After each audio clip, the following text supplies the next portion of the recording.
नमस्कार दोस्तों, आप सभी का मेरे YouTube चैनल जय श्री राम पर स्वागत है। दोस्तों, तुलसी के पौधे को हिंदू धर्म में बहुत ही पवित्र पौधा माना गया है। इस पौधे में साक्षात भगवान विष्णु और लक्ष्मी का वास होता है। भगवान विष्णु तुलसी पत्र के बिना किसी भी प्रकार का भोग स्वीकार नहीं करते। तुलसी को विष्णु प्रिय भी कहा जाता है। तो दोस्तों, यदि आप मेरे चैनल पर नए हैं तो वीडियो को लाइक एवं चैनल को सब्सक्राइब अवश्य करें। तो दोस्तों, किन 3 प्रकार की स्त्रियों को तुलसी के पौधे पर कभी भूल कर भी जल नहीं चढ़ाना चाहिए। दोस्तों, ऐसा करने से उन्हें कौन सा पाप मिलता है और उन्हें जीवन में किन दुखों को भोगना पड़ता है। दोस्तों, एक दिन भगवान शिव जी माता पार्वती के साथ कैलाश पर्वत पर बैठे थे। तभी आकाश मार्ग से नारायण भक्त देवर्षि नारद जी नारायण नारायण का जाप करते हुए कैलाश पर्वत पर आते हैं और भगवान शिव जी और माता पार्वती को प्रणाम करते हैं। फिर भगवान शिव जी कहते हैं कि आइए ब्रह्मानंद, आज कैलाश पर किस प्रयोजन से आना हुआ है। फिर नारद जी कहते हैं, हे प्रभु, आप तो अंतर्यामी हैं, कण कण में आपका वास है। आप तो भली भांति जानते हैं कि मैं आपके पास किस प्रयोजन से आया हूँ। देवर्षि नारद जी की यह बात सुन करके भगवान शिव जी मुस्कुराने लगते हैं। फिर वह कहते हैं, हे देवर्षि, आप निसंकोच होकर अपने प्रश्न पूछिए, मैं अवश्य ही आपके प्रश्नों का उत्तर दूंगा। तब नारद जी कहते हैं कि हे प्रभु, आज मैं आपके पास यह जानने के उद्देश्य से आया हूँ कि तुलसी के पौधे पर जल चढ़ाने के क्या नियम हैं और तुलसी के पौधे पर किस समय जल चढ़ाना चाहिए। हे प्रभु, कौन सी स्त्री को तुलसी को जल चढ़ा सकती है और कौन सी स्त्री तुलसी के पौधे को जल नहीं चढ़ा सकती। यह प्रश्न सुनकर भगवान शिव जी मुस्कुराते हुए कहते हैं कि हे देवर्षि नारद, आज तुमने उत्तम प्रश्न किया है। तुलसी को जल देने के महत्वपूर्ण नियम होते हैं।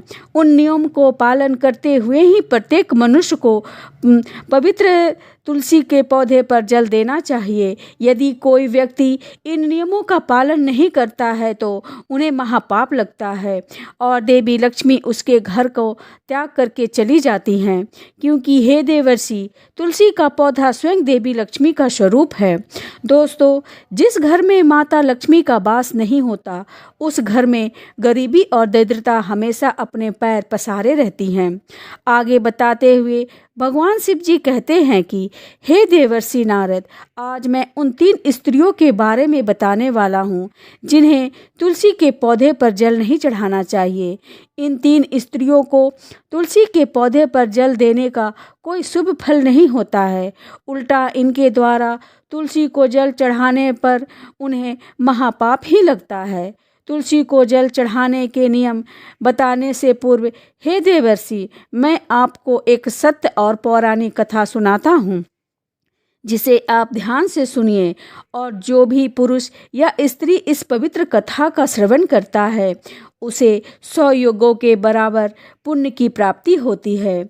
इस कथा को भी जो भी ध्यान से सुनता है, उसका प्रचार प्रसार करता है, उसको दुखों का नाश होता है और उसके घर में कभी भी दुख और दरिद्रता नहीं आती है और उसके घर में माता लक्ष्मी का आगमन होता है।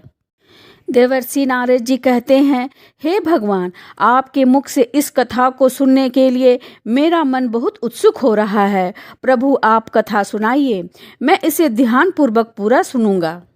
दोस्तों, आप सभी से निवेदन है कि आप सभी भी इस कथा को पूरा सुनिए, क्योंकि हमारे धर्म के ग्रंथों में कहा गया है कि आधा अधूरा ज्ञान मनुष्य के लिए घातक होता है। भगवान भोलेनाथ से मैं हाथ जोड़कर प्रार्थना करती हूँ कि जो भी इस कथा को सुनता है, उस पर प्रभु आप अपनी कृपा दृष्टि बनाए रखना। तो चलिए मित्रों, समय नष्ट ना करते हुए कथा को प्रारंभ करते हैं। मित्रों, भगवान शिव कहते हैं कि हे देवर्षि, हजारों वर्ष पहले की बात है। विदेह नामक देश में एक अत्यंत सुंदर नगरी थी। उस नगरी में कनाद नाम का एक नवयुवक ब्राह्मण निवास करता था। कनाद बहुत ही बुद्धिमान और नीति शास्त्रों में पारंगत था। उन्होंने सभी वेदों का भी अध्ययन किया हुआ था। उसी के नगर के पास एक अन्य नगर था। उस नगर में अत्रि नाम का एक विद्वान ब्राह्मण रहता था। उसकी एक पुत्री थी जिसका नाम सुकन्या था। उस ब्राह्मण ने उसे बहुत लाड़ प्यार से पालन किया था। ब्राह्मण अत्रि ने उसकी देखभाल में कभी कोई कमी नहीं रखी। उसकी पुत्री अत्यंत सुंदर और गुणवान थी। धीरे धीरे समय बीतता गया और सुकन्या विवाह के योग हो गई। अब उसे अपनी पुत्री के विवाह की चिंता सताने लगी। एक दिन ब्राह्मण अत्रि अपने पत्नी से कहता है कि हे प्रिय, हमारी बेटी अब जवान हो चुकी है। अब उसके लिए कोई अच्छा सा वर देखकर हम उसका विवाह कर देना चाहिए। तब उसकी पत्नी कहती है कि हे स्वामी, मेरी दृष्टि में एक नौजवान ब्राह्मण है जिसे वेदों का पूरा ज्ञान है, जिसका नाम कनाद है। मैं तो कहती हूँ कि स्वामी, हमारी पुत्री सुकन्या का विवाह उसी श्रेष्ठ ब्राह्मण के साथ कर दिया जाए। उसके साथ विवाह करके हमारी पुत्री सुखी जीवन व्यतीत करेगी। पत्नी की बात सुनकर ब्राह्मण अत्रि कहते हैं कि हे प्रिय, तुम ठीक कहती हो। मैंने भी कनाद जी के बारे में लोगों से बहुत कुछ सुना है। हम हमारी पुत्री का विवाह उन्हीं के साथ करेंगे। मैं कल ही उनके पास अपनी पुत्री के विवाह का प्रस्ताव लेकर जाता हूँ। फिर ब्राह्मण अत्रि अपनी पुत्री के विवाह का प्रस्ताव लेकर ब्राह्मण कनाद के नगर की ओर प्रस्थान करते हैं। थोड़ी देर के बाद वह कनाद के घर पहुंच जाता है। कनाद घर में अपने बूढ़े माता पिता की सेवा कर रहा होता है। जब ब्राह्मण अत्रि ने यह कनाद को अपने माता पिता की सेवा करते देखा तो उसे यह दृश्य देखकर बड़ा आनंद प्राप्त होता है। वह मन ही मन कहता है कि धन्य है वे माता पिता जिन्होंने ऐसे पुत्र को जन्म दिया है। सच में यह ब्राह्मण पुत्र महान है। यह तो बड़ी प्रशंसा के अपने माता पिता की सेवा कर रहा है। मित्रों, कनाद की नज़र द्वार पर खड़े ब्राह्मण अत्रि पर पड़ती है तो वह तुरंत उठकर द्वार पर जाता है और ब्राह्मण अत्रि का स्वागत करता है और कहता है, हे ब्राह्मण देवता, पधारिए, आपका स्वागत है। कहिए मैं आपकी किस प्रकार से सहायता कर सकता हूँ। कनाद की अतिथि सत्कार देकर ब्राह्मण अत्रि बहुत प्रसन्न हो जाते हैं। फिर ब्राह्मण अत्रि की नज़र आंगन में लगे तुलसी के पौधे पर पड़ी। यह देखकर ब्राह्मण अत्रि को विश्वास हो जाता है कि कनाद ही उसकी पुत्री के लिए सर्वोत्तम वर है। फिर ब्राह्मण अत्रि कनाद से कहता है कि हे पुत्र, आज मैं आपके घर पर अपनी पुत्री के साथ आपके विवाह का प्रस्ताव लेकर आया हूँ। मेरी पुत्री के लिए आपके समान श्रेष्ठ और विद्वान कहीं और नहीं मिल सकता। कृपया आप मेरे यह प्रस्ताव स्वीकार कीजिए। दोस्तों, कनाद के माता पिता भी यह बात सुनकर प्रसन्न हो जाते हैं और कनाद का विवाह के लिए मान लेते हैं। फिर कनाद भी विवाह के लिए तैयार हो जाता है। विवाह का मुहूर्त तय किया जाता है और एक मंदिर में कनाद और सुकन्या का विवाह संपन्न किया जाता है। सुकन्या के सुंदर और मनमोहक रूप को देखकर कनाद बहुत प्रसन्न होता है। दोस्तों, सुकन्या अत्यंत ही गुणवान और चरित्रवान स्त्री थी। विवाह के बाद जब सुकन्या अपने ससुराल जाती है तो वह अपने पति और सास ससुर की बड़ी सेवा करती है। वह उनकी प्रत्येक बात को मानती है और उनकी मधुर वाणी और कार्यों से वह सभी के मन को जीत लेती है। सुकन्या के ससुराल वाले भी उसके कार्य से बहुत संतुष्ट रहते हैं और उन्हें बहुत प्यार करते थे। सुकन्या नित्य ब्रह्म मुहूर्त में सबसे पहले जागकर घर का आंगन साफ करती थी। फिर घर के अंदर साफ सफाई करके स्नान किया करती थी। स्नान करके वह नित्य तुलसी के पौधे को जल देती थी और फिर पूजा घर में जाकर भगवान विष्णु और माता लक्ष्मी की पूजा किया करती थी। उसके बाद भोजन बनाकर उसमें तुलसी पत्र डालकर भगवान विष्णु को भोग लगाया करती थी।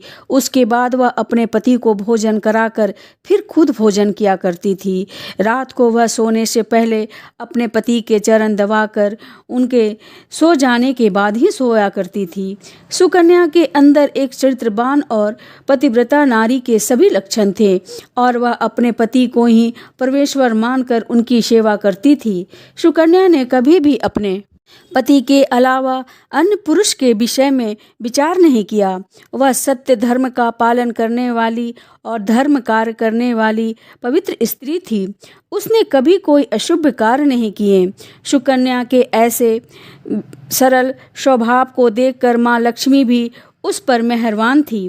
माँ लक्ष्मी स्वयं चलकर उसके घर में आकर निवास करने लगी। इससे सुकन्या के जीवन में सुख समृद्धि और भी अधिक बढ़ गया। आगे की कथा सुनाते हुए भगवान शिव जी कहते हैं कि हे देवर्षि, देवी लक्ष्मी उन्हीं स्त्रियों पर अपनी कृपा दृष्टि बनाए रखती है जो स्त्री पतिव्रता होती है और जो सत्य धर्म का पालन करती है। सुकन्या के अंदर वह सभी लक्षण थे जो एक श्रेष्ठ पतिव्रता नारी के अंदर होना चाहिए। किंतु एक दिन सुकन्या की एक भूल के कारण देवी लक्ष्मी सुकन्या से रुष्ट हो गई और उनके घर को त्याग दिया। मित्रों, फिर देवर्षि नारद जी कहते हैं कि हे प्रभु, सुकन्या ने ऐसी कौन सी भूल कर दी थी? तब भगवान शिव कहते हैं कि हे देवर्षि, एक दिन सुकन्या का पति अत्यंत कामांत होकर सुबह स्नान करने के पश्चात सुकन्या के पास आता है और उसने सुकन्या के साथ शारीरिक संबंध स्थापित किया, जिससे सुकन्या का शरीर अपवित्र हो गया। सुकन्या भी अपने मन को बस में ना कर सकी और अपने पति के साथ संबंध बना लिया। वह अपने नित्य नियम को भूल गई। उसने पति के साथ संबंध बनाने के बाद बिना स्नान किए ही तुलसी को स्पर्श किया और उसे जल दे दिया, जिससे देवी लक्ष्मी ने सुकन्या को घर को त्याग दिया और लक्ष्मी जी उसके घर से चली गई। धीरे धीरे सुकन्या की आदत बिगड़ गई और वह सभी धार्मिक कार्यों से वंचित होने लगी। उसका विपरीत प्रभाव सुकन्या के पति पर भी पड़ा। वह भी सदा कामांत होकर सुकन्या के साथ विहार करने लगा। उसका मन सदैव ही काम वासना में लगा रहता था। फिर एक दिन सुकन्या के पति की बुद्धि भ्रष्ट हो गई और उसने सभी सीमाओं का उल्लंघन किया और सुकन्या के मासिक धर्म के दौरान ही उसके साथ गलत संबंध स्थापित किया, जिससे सुकन्या के शरीर में निवास कर रहा ब्रह्म हत्या का पाप उसके पति के शरीर में प्रवेश कर गया। हे देवर्षि, जब स्त्री को माहवारी होती है तो उसके शरीर से 3 दिनों तक ब्रह्म हत्या का पाप निवास करता है, क्योंकि जब इंद्रदेव को एक ब्रह्म ज्ञानी पुरुष ने श्राप दिया था तो ब्रह्मा जी ने इंद्रदेव को श्राप से मुक्त दिलाने के लिए इंद्र के शरीर से ब्रह्म हत्या का पाप निकाल करके वृक्ष, जल, अग्नि, पृथ्वी और स्त्री को ग्रहण करने के लिए कहा था। उसी समय से स्त्रियों के शरीर में मासिक धर्म के दौरान ब्रह्म हत्या का पाप निवास करता है और जो भी पुरुष मासिक धर्म के दौरान स्त्री को स्पर्श करता है अथवा उसके साथ संबंध बनाता है तो यह पाप उसके शरीर में प्रवेश कर जाता है। वही ब्रह्म हत्या का पाप सुकन्या के पति के शरीर के अंदर प्रवेश कर गया और वह धीरे धीरे उसके पति की हालत गंभीर होने लगी और वह जमीन पर गिर पड़ा और उसे कोढ़ का रोग हो गया। उसका सारा शरीर जलने लगा। उसके शरीर पर बड़े बड़े छाले पड़ गए और वह दर्द से चिल्लाने और चीखने लगा। हे भगवान, यह मुझसे क्या अपराध हो गया? मुझसे अनजाने में भयंकर पाप हो गया। मैंने सब कुछ जानते हुए भी महापाप किया है। हे भगवान, अब मेरी रक्षा करो और मुझे इस बीमारी से मुक्ति दो। मित्रों, अपनी पति की ऐसी हालत देखकर सुकन्या बहुत डर गई और जोर जोर से रोने लगी और कहने लगी, हे भगवान, मुझे क्षमा करो। मुझसे अनजाने में बहुत बड़ा अपराध हो गया है। मैं काम के बस में वशीभूत होकर यह अपराध कर डाला। मित्रों, सुकन्या की सास ने जब अपने बेटे की इस तरह को देखा तो वह क्रोधित हो गई और उसने सुकन्या से कहा, अरे पापन स्त्री, तुम इस घर से अभी चली जा। तुझ जैसी कुलटा स्त्री को इस घर में रहने का कोई अधिकार नहीं है। तूने मेरे बेटे के जीवन को नर्क बना दिया है। सुकन्या रोते हुए कहती है, हे सासू माँ, मैं कहाँ जाऊँ? मेरे पति के अलावा मेरा कोई दूसरा नहीं है। मैं उन्हें छोड़कर जीवित नहीं रह सकती। सुकन्या की सास कहती है कि तू कहीं भी जाकर मर जा, लेकिन अब तू इस घर में निवास नहीं कर सकती। इतना कहकर सुकन्या की सास ने उसे धक्के मारकर घर से निकाल दिया। फिर सुकन्या अपने आप को कोसते हुए उदास मन से घर से निकल गई। उसे अपनी भूल पर बड़ा पछतावा होने लगा। उसे कुछ भी समझ में नहीं आ रहा था कि वह क्या करे, कहाँ जाए। बस वह चलते ही जा रही थी। चलते चलते वह एक घने जंगल में पहुंच जाती है। उसी जंगल में एक सन्यासी महात्मा का आश्रम था। तब वह आश्रम पर सहायता मांगने के लिए जाती है तो वहाँ पर कोई नहीं होता है। सुकन्या उसी आश्रम में जाकर बैठ जाती है और अपने दोस्त के विषय में सोचते हुए दुखी होकर रोने लगती है। पर कुछ समय के बाद सन्यासी महात्मा उस स्थान पर आते हैं। दोस्तों, जब वह सन्यासी महात्मा एक स्त्री को अपने आश्रम पर दुखी बैठे हुए देखते हैं तो आश्चर्यचकित हो जाते हैं और पास जाकर उस स्त्री से पूछने लगते हैं कि हे पुत्री, तुम कौन हो और इस सुनसान, इस वीरान जंगल में क्या कर रही हो? तुम्हारे दुख का क्या कारण है? तब वह स्त्री कहती है कि हे मुनिवर, मेरा नाम सुकन्या है। मेरे द्वारा अनजाने में एक और पाप हो गया है। उसी के पाप का मैं पाप भोग रही हूँ और अपने परिवार से बिछड़कर इस स्थान पर आई हूँ। फिर वह सन्यासी महात्मा कहते हैं कि हे पुत्री, यह क्या कह रही हो? तुमने ऐसा कौन सा पाप किया है? मुझे विस्तार से बताओ, मैं तुम्हारी सहायता करने का प्रयत्न करूँगा। सुकन्या कहती है, हे मुनिवर, मेरे द्वारा घोर पाप हो गया है। मासिक धर्म के दौरान मैंने अपने पति के साथ संबंध बनाया। इसी कारण से मेरे पति का कोढ़ रोग से ग्रस्त हो गया है और वह दुख भोग रहे हैं। फिर सन्यासी महात्मा कहते हैं, पुत्री, तुम चिंता मत करो। तुम्हारे द्वारा जो पाप हुआ है उसका प्रायश्चित करो। तुम्हें अवश्य ही उस पाप से मुक्ति मिल जाएगी। तुम कल से ब्रह्म मुहूर्त में उठकर इस आश्रम में बैठकर भगवान विष्णु जी की पूजा करो और प्रतिदिन माता तुलसी के नित्य जल दो। ऐसा करने से भगवान विष्णु जी और माता लक्ष्मी जी तुमसे प्रसन्न होकर तुम्हारे पति को जल्दी ही ठीक कर देंगे। फिर वह सुकन्या वहीं पर उस आश्रम में रहकर सुबह सुबह ब्रह्म मुहूर्त में उठ करके भगवान विष्णु की नित्य पूजा करने लगी और रोज स्नान करके ब्रह्मचर्य का पालन करते हुए तुलसी के पौधे को जल चढ़ाती और तुलसी के पत्र को डालकर भगवान विष्णु को भोग लगाती है। इस प्रकार से 1 वर्ष बीत जाता है। भगवान विष्णु सुकन्या की दृढ़ निश्चय पूजा भक्ति से अत्यंत प्रसन्न हो जाते हैं और एक दिन सुकन्या को साक्षात दर्शन देते हैं। भगवान विष्णु को साक्षात अपने सामने खड़ा देखकर सुकन्या को मानो अपनी आंखों पर विश्वास नहीं हो रहा था। वह बार बार प्रणाम करने लगती है। तब भगवान विष्णु सुकन्या से कहते हैं, हे पुत्री, तुमने बड़ी ही श्रद्धा से और भक्ति भाव से मेरी आराधना की है, इसलिए अब मैं तुम पर प्रसन्न हूँ। कहो, तुम्हारी क्या मनोकामना है? तब सुकन्या कहती है, हे प्रभु, कृपया मुझे बताइए कि मेरे किस दोष के कारण मेरे अंदर काम का वास हो गया, जिस कारण से मेरे द्वारा घोर पाप हुआ और मेरे पति को कोढ़ का रोग हो गया। मित्रों, भगवान विष्णु सुकन्या से कहते हैं कि हे पुत्री, जो मैं तुम्हें बताने जा रहा हूँ उसे तुम ध्यान से सुनो।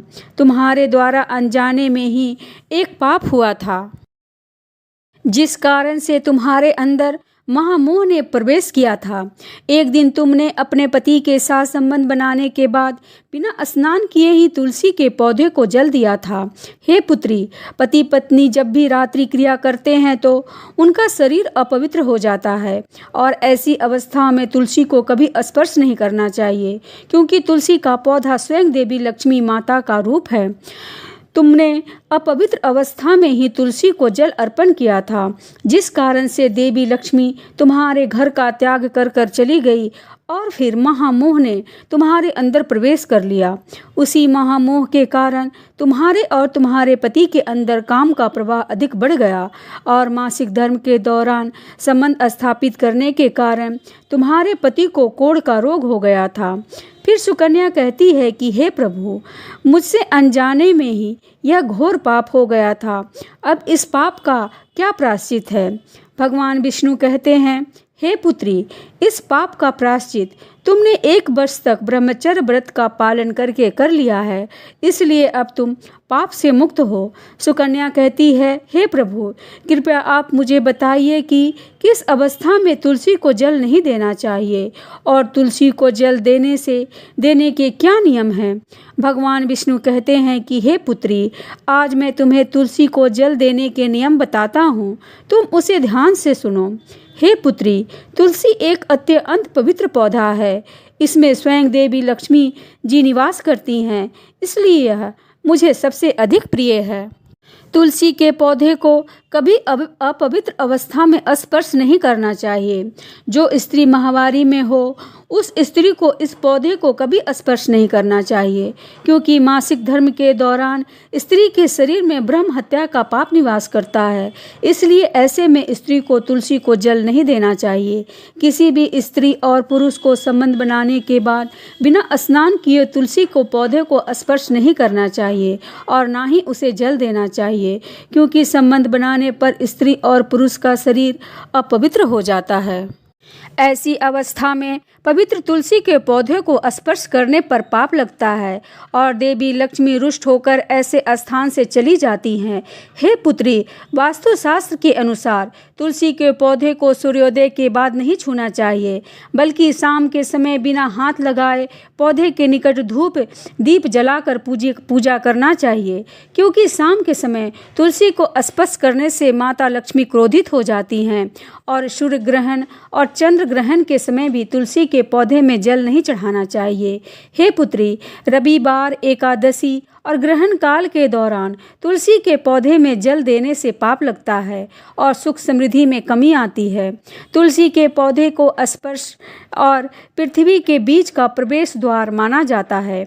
हे पुत्री, अब मैंने तुम्हें तुलसी को जल देने के संबंध में महत्वपूर्ण नियम बताए हैं, तुम इसे ध्यान में रखो। फिर सुकन्या हाथ जोड़कर कहती है कि हे प्रभु, मेरे पति कोढ़ के रोग से पीड़ित हैं, कृपा करके मेरे पति को रोग से मुक्त कराइए। तब भगवान विष्णु कहते हैं कि हे पितृ, तुमने इस तुलसी के पौधे की निरंतर 1 वर्ष तक पूजा की है। यह अत्यंत पवित्र पौधा है। अब तुम इसके पत्ते को ले जाकर अपने पति को खिला दो, वह रोग और पापों से मुक्त हो जाएगा। फिर उस स्थान पर एक दिव्य प्रकाश होता है और भगवान विष्णु अंतर्ध्यान हो जाते हैं। सुकन्या भगवान विष्णु को बारंबार प्रणाम करके धन्यवाद देती है। फिर वह उस तुलसी के पौधे के कुछ पत्ते तोड़कर घर ले जाती है और अपने पति को खिला देती है। तुलसी के पत्ते को खाते ही उसका पति एकदम से स्वस्थ हो जाता है और खुशी से सुकन्या को गले से लगा लेता है। सुकन्या की सास भी जब यह चमत्कार देखती है तो बड़ी प्रसन्न हो जाती है और फिर वह सभी खुशी खुशी जीवन यापन करने लगते हैं और प्रतिदिन भगवान विष्णु की पूजा आराधना करने के बाद तुलसी के पौधे को जल अर्पित करने लगे। दोस्तों, आगे बताते हुए भगवान शिव कहते हैं कि हे देवर्षि, अब तो आप समझ ही गए होंगे कि किन अवस्था में स्त्रियों को तुलसी के पौधे पर जल नहीं चढ़ाना चाहिए और ना ही तुलसी को स्पर्श करना चाहिए, अन्यथा उसके अशुभ परिणाम भोगने पड़ते हैं, जैसे सुकन्या के साथ हुआ था। दोस्तों, आप जानते हैं तुलसी के पौधे से जुड़े महत्वपूर्ण नियम। धर्मशास्त्र के अनुसार नियमित रूप से तुलसी के पौधे की पूजा करने से, जल और दूध चढ़ाने से भगवान विष्णु की विशेष कृपा होती है और कई परेशानियां खत्म हो जाती हैं और घर में शांति का वास होने के साथ साथ आर्थिक मजबूती भी आती है। तुलसी के पौधे को कभी दक्षिण दिशा में नहीं लगाना चाहिए। गुरुवार के दिन अगर घर में तुलसी का पौधा स्थापित किया जाए तो भगवान विष्णु की कृपा सदैव बनी रहती है। वही हिंदू पंचांग के अनुसार कार्तिक का महीना तुलसी के पौधे को लगाने के लिए सबसे ज़्यादा अच्छा होता है, क्योंकि इस पूरे महीने में माँ तुलसी की पूजा की जाती है। दोस्तों, तुलसी माता को हमेशा सूर्योदय से पहले या सूर्योदय के समय जल चढ़ाना चाहिए, क्योंकि कहा जाता है कि इस समय जल अर्पित करने से व्यक्ति की हर मनोकामना पूरी होती है। भूल कर भी एकादशी के दिन तुलसी के पौधे को जल न चढ़ाएं, क्योंकि एकादशी के दिन माता तुलसी जगत के संचालक भगवान विष्णु जी के लिए निर्जला व्रत रखती हैं। तुलसी का पौधा हमेशा उत्तर या उत्तर पूर्व दिशा में लगाना चाहिए। इस दिशा दिशा में तुलसी का पौधा लगाने से घर की नकारात्मक ऊर्जा दूर होती है और घर में हमेशा सकारात्मक ऊर्जा बनी रहती है और शुभ परिणाम प्राप्त होता है। अगर तुलसी का पौधा आंगन में लगाया जाता है तो यह बहुत शुभ होता है। तुलसी का पौधा कभी भी दक्षिण पूर्व की दिशा में नहीं लगाना चाहिए। यह आग्नेय कोण का दिशा है। इस दिशा में तुलसी का पौधा रखने से जल्दी सूखने लगता है। तुलसी के पौधे को कभी भी अंधकार में नहीं रखना चाहिए। शाम के समय इसके पास दीपक जलाना चाहिए। इसके अलावा तुलसी के पौधे को चुनरी जरूर बांध देना चाहिए। चुनरी के बिना तुलसी का पौधा अधूरा माना जाता है। एकादशी के दिन तुलसी के पत्ते कभी नहीं तोड़ने चाहिए। एकादशी के एक दिन पहले ही तुलसी के पत्ते तोड़कर रख लेने चाहिए। ध्यान रहे, अगर तुलसी का पौधा सूख जाए तो इस पौधे का सम्मानपूर्वक जड़ सहित उखाड़कर किसी पवित्र नदी, तालाब, सरोवर या पवित्र जलाशय में विसर्जित कर देना चाहिए। गुरुवार के दिन केले के पौधे के साथ तुलसी का भी पूजन करना चाहिए। ऐसे करने से मनुष्य के सभी मनोकामनाएं पूर्ण होती है और उसे अथाह धन संपत्ति की प्राप्ति होती है, क्योंकि केले में भगवान विष्णु और तुलसी के पौधे में देवी लक्ष्मी का वास होता है। इसलिए गुरुवार को इनकी पूजा जरूर करनी चाहिए। तो दोस्तों, इस प्रकार से भगवान शिव जी ने देवर्षि नारद जी को पवित्र तुलसी के पौधे को जल देने का महत्व सुनाया। तो आपको यह जानकारी कैसी लगी? वीडियो को लाइक एवं चैनल को सब्सक्राइब अवश्य करें और कमेंट में जय मां तुलसी अवश्य लिखें। जय श्री राम।